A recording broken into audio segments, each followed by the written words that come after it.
आपण बोलणार आहोत एक अशा गोष्टीबद्दल जी शेअर मार्केटमध्ये पाऊल ठेवताना सर्वात पहिली गरज असते आणि ती म्हणजे डीमॅट अकाउंट।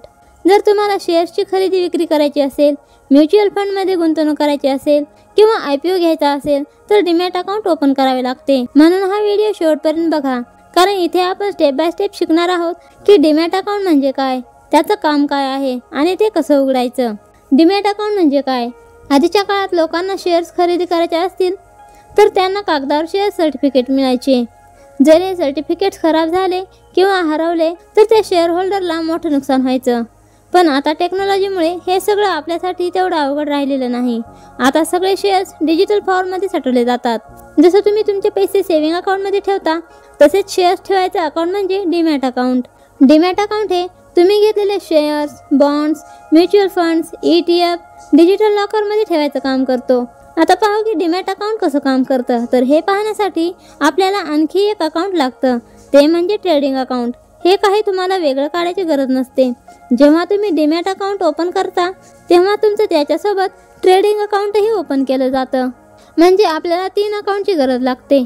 एक आहे बँक अकाउंट, दुसरं डीमॅट अकाउंट आणि तिसरं ट्रेडिंग अकाउंट। समजा आपल्याला रिलायन्सचे शेअर्स घ्यायचे आहेत आणि पैसे बँक अकाउंटमध्ये आहेत तर ते पैसे तुम्हाला ट्रेडिंग अकाउंटवर ट्रान्सफर करावे लागतात। लक्षात ठेवा, डीमॅट अकाउंट ओपन करते वेळी तुमचे ट्रेडिंग अकाउंटही ओपन केलं जातं।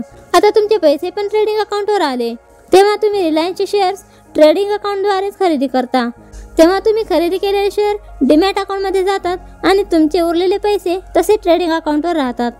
जेव्हा तुम्ही ते खरेदी केलेले शेअर्स विकता तेव्हा डीमॅट अकाउंटमधले शेअर्स ट्रेडिंग अकाउंटद्वारे विकले जातात आणि त्याचे आलेले पैसे ट्रेडिंग अकाउंटवरच राहतात। पण जेव्हा आपण ब्रोकर ॲपवर म्हणजे समजा जिरोधावर डीमॅट अकाउंट ओपन करतो तेव्हाच आपलं ट्रेडिंग अकाउंटही ओपन होतं आणि आपण जिरोधावरच पैसे ट्रान्सफर करतो, जिरोधावरच बाय अँड सेल करतो।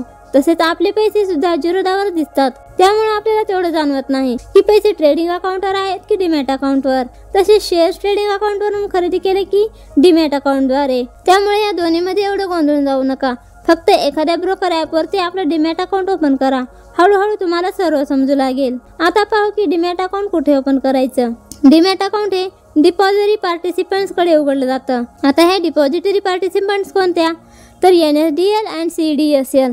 NSDL म्हणजे नॅशनल सिक्युरिटी डिपॉझिटरी लिमिटेड आणि दुसरा आहे CDSL म्हणजे सेंट्रल डिपॉझिटरी सर्व्हिस लिमिटेड। आपण Zerodha, Upstox, Groww, Angel One, ICICI direct, HDFC securities यांच्यावर डीमॅट अकाउंट ओपन करू शकतो। त्यासाठी तुम्हाला आधार कार्ड, पॅन कार्ड, बँकचं स्टेटमेंट किंवा cancel cheque, passport size photo, mobile number आणि ईमेल हे KYC साठी एवढे डॉक्युमेंट लागतात। डीमॅट अकाउंट काढताना तुमच्याकडून काही चार्जेसही घेतले जाऊ शकतात। नंतर तुमच्याकडून ॲन्युअल मेंटेनन्स चार्जेसही वर्षाला एकदा घेतले जातात।